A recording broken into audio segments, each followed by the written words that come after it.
আল্লাহ পাকের পরিকল্পনা দেখুন, যে নবী মুহাম্মদ সাল্লাল্লাহু আলাইহি ওয়াসাল্লামকে মক্কা থেকে তাড়িয়ে দিচ্ছে মানুষ, আল্লাহ রাব্বুল আলামিন সেই মক্কা নবীর পায়ের সামনে এনে দিলেন। সুবহানাল্লাহ, মাত্র 8 বছরের ব্যবধানে।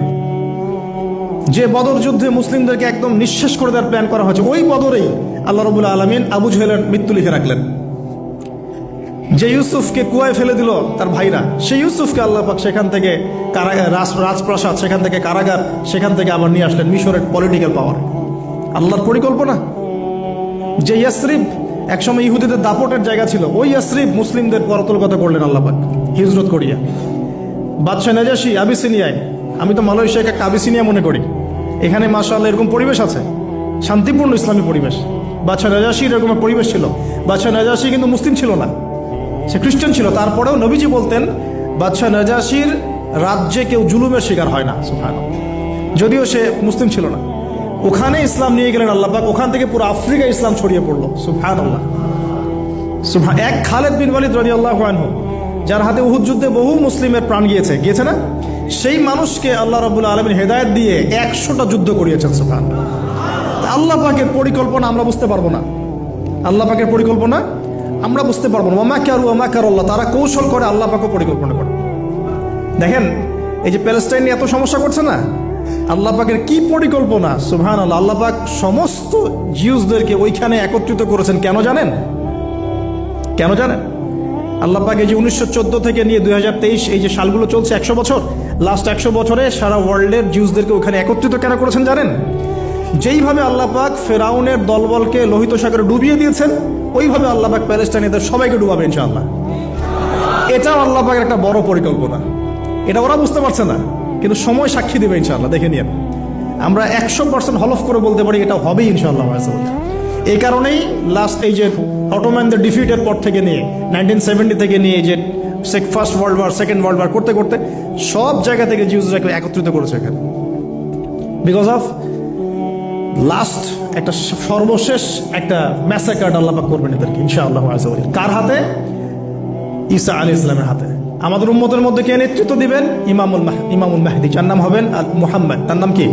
মুহাম্মদ। তার বাবার নাম আব্দুল্লাহ, তার মায়ের নাম হবে আমিনা। তো এটাও ক্লোজিং টাইম। এখন আসুন, তো আল্লাহ পাকের কি পরিকল্পনা!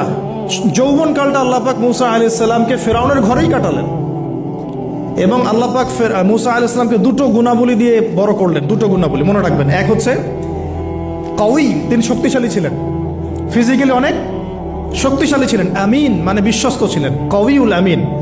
মনে থাকবে ইনশাআল্লাহ। আমরাও আল্লাহর কাছে দোয়া করি, আল্লাহ আমাদেরকে কওয়ি বানিয়ে দিন এবং আমিন বানিয়ে দিন। আমিন। এবার যৌবনে উপনীত হয়েছেন, টকবকা রক্ত, বাইরে বের হয়েছেন। বাইরে বের হয়ে দেখছেন যে দুজন ব্যক্তি লড়াই করছে, রজুলান ইয়াকতাতুলান, দুজন ব্যক্তি মারামারি করছে। একজন মিন শিয়াতি, তার বনু ইসরাইল কওমের মধ্যে, আরেকজন হচ্ছে আদুবি, তার শত্রুর মধ্যে। তো মুসা আলাইহিস সালাম গিয়ে সাহায্য করতে চাইলেন তার কম। আমরা বলি না দেশি ভাই সাপোর্ট দিই, তাই না? আচ্ছা, তো মুসা আলাইহিস সালাম গিয়ে সাপোর্ট দিতে গিয়ে শুনেন, ফাওয়াকাযাহু মুসা ফাকাদা আলাইহি, মুসা আলাইহিস সালাম মাত্র একটা ঘুষি দিয়েছেন, এক ঘুষিতেই ওই ব্যক্তি ডেড, স্পট ডেড। এই যে আমি গত একটা লেকচারে বলেছিলাম, চাইনিজ কন্টিনেন্টে যে মার্শাল আর্টসগুলো গড়ে উঠেছে, এই কোরআন থেকে গড়ে উঠেছে।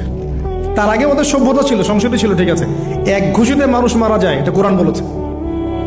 এক ঘুষিতে মানুষ মারা যায়, এটা কোরআন বলেছে। ওরা এখন রিসার্চ করে বের করে যে 6টা-7টা স্পট আছে মানুষের দেহে, এক ঘুষিতে মানুষ মারা যেতে পারে।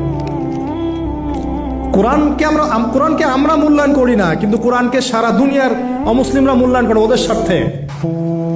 ওদের স্বার্থে তারা আমাদের কোরআনকে মূল্যায়ন করে, আমাদের হাদিসকে মূল্যায়ন করে। আমরা করতে চাই না, আল্লাহ মাফ করুক আমাদেরকে। আমরা কোরআন পড়তে চাই না, গবেষণা করতে চাই না, অর্থ বুঝতে চাই না, একটু আরবি ভাষা শিখতে চাই না, কোরআনের বালাগাত ডেইলি একটু তেলাওয়াত করবো এক পারা, সেটা করতে চাই না। আল্লাহ পাক আমাদেরকে মাফ করুক এবং কোরআন বলা বানিয়ে দিন। আমি কথাগুলো বলার উদ্দেশ্য আপনাদেরকে আঘাত করা নয়, আমি জাস্ট আপনাদের কলবে একটু ধাক্কা দেওয়ার চেষ্টা করছি, যাতে করে আপনারা সবাই কোরআন তেলাওয়াত করেন ডেইলি এক পারা করে। আল্লাহ কবুল করে নেন। এবার আসুন, দেখুন এবার কি হলো। এটা ইন্টেনশনালি ছিল না, আনইনটেনশনালি মুসা আলাইহিস সালাম এখন কিন্তু মানে হত্যার অপরাধী হয়ে গেছেন, তাই না? ফেরাউন তাকে ধরার জন্য বের হয়েছে দলবল নিয়ে, ওকে ধরতে হবে, এবার অ্যারেস্ট করতে হবে। তো একজন এসে পরামর্শ দিল যে তুমি এখান থেকে চলে যাও, তুমি এই মিশর থেকে চলে যাও, বের হয়ে যাও, নাহলে ফেরাউনের বাহিনী তোমাকে পেলে ধরে ফেলবে। এবার মুসা আলাইহিস সালাম চলে গেলেন কোথায়? মাদিয়ান। কোথায় বলেন? অনেক দূরে মাদিয়ান। মাদিয়ানে গিয়ে তার না আছে কোনো শেল্টার, না গার্ডিয়ান, না কোনো খাবার, না পানি, কিছুই নাই। ঠিক নবী সাল্লাল্লাহু আলাইহি ওয়াসাল্লামের সাহাবীরা হিজরত করেছেন আবিসিনিয়ায়, নবীজি হিজরত করেছেন একবার তায়েফে, ওখানে মার খেয়ে চলে আসতে হয়েছে না?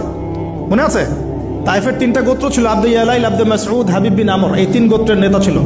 এরা নবী সাল্লাল্লাহু আলাইহি ওয়াসাল্লামকে ছোট ছোট বাচ্চাদেরকে দিয়ে পিটিয়েছিল, নাউজুবিল্লাহ। তারপরে নবীজি বদদোয়া করেন নাই, ওখান থেকে চলে আসছেন মক্কায়। আমি গুছিয়ে বলছি শর্ট করে। তো এভাবে মুসা আলাইহিস সালামকেও হিজরত করতে হয়েছে। দেখেন, আবার নবীজিকে হিজরত করতে হচ্ছে মদিনায়। তার মানে হিজরা বিষয়টা ইসলামের সাথে সম্পৃক্ত। পরিবেশ পরিস্থিতি অনুকূলে না থাকলে, যেখানে ভালো পরিবেশ সেখানে গিয়ে মানুষ থাকতে হবে। আলহামদুলিল্লাহ, এখানে ভালো পরিবেশ আছে, আপনারা ভালো পরিবেশ পেয়েছেন। কিন্তু যারা চ্যালেঞ্জ গ্রহণ করে সমাজের জাহিলিয়াতগুলোকে সরানোর চেষ্টা করবে, সংস্কারের চেষ্টা করবে, তারা আল্লাহর কাছে অনেক বেশি পছন্দের। তার মানে প্রথম ফাইট আমাদেরকে করতে হবে। করতে করতে গিয়ে এক পর্যায়ে যদি দেখি যে না, আর পারছি না, তখন কি? হিজরা। এটা মাথায় রাখতে হয়। এখন নবী সাল্লাল্লাহু আলাইহি ওয়াসাল্লামকেও করতে হচ্ছে। মুসা আলাইহিস সালাম চলে গেলেন মিশর থেকে কোথায় বলেন? মাদিয়ানে। তখন আরেকজন নবী ছিলেন, তার নাম কি? শুআয়ব। মাশাআল্লাহ, শুআয়ব আলাইহিস সালাম। শুআয়ব আলাইহিস সালাম সম্পর্কে আল্লাহ পাক বলেছেন তিনি অত্যন্ত চমৎকার বাগ্মী ছিলেন। মানে তিনি নবীদের মধ্যে অনেক সুন্দর করে কথা বলতে পারতেন। সুবহানাল্লাহ, সুবহানাল্লাহ। তো শুআয়ব আলাইহিস সালামের কওমের নাম কওমে মাদিয়ান। বলে রাখি, এই কওমে মাদিয়ানকে আল্লাহ রাব্বুল আলামিন ধ্বংস করেছেন সর্বপ্রথম ভূমিকম্প দিয়ে। কি দিয়ে? পৃথিবীতে সর্বপ্রথম যে জাতিকে ভূমিকম্প দিয়ে ধ্বংস করা হয়েছে তার নাম কওমে মাদিয়ান। কেন ধ্বংস করা হয়েছে? মাপে কম দিত। কি করতো? যেটা এখনকার ওয়ার্ল্ডের ইকোনমিক সুন্নাহ, নাউজুবিল্লাহ। মানুষকে ঠকানো এখনকার ওয়ার্ল্ডের ইকোনমিক সুন্নাহ। এবং এই মানুষকে ঠকানোর জন্য ইকোনমিক সেকশনে রিবা চালু করা হয়েছে। রিবা, সব জায়গায় রিবা, এভরি সিঙ্গল সেক্টর, যেটা under the foundation of world bank আর IMF। রিবা আছে কি নাই? আর আমরা তো রিবাটাকে এখন মনেও করি না যে মায়ের সাথে জেনা করছি, মায়ের সাথে জেনা করছি। এটাই তো হাদিসের কথা।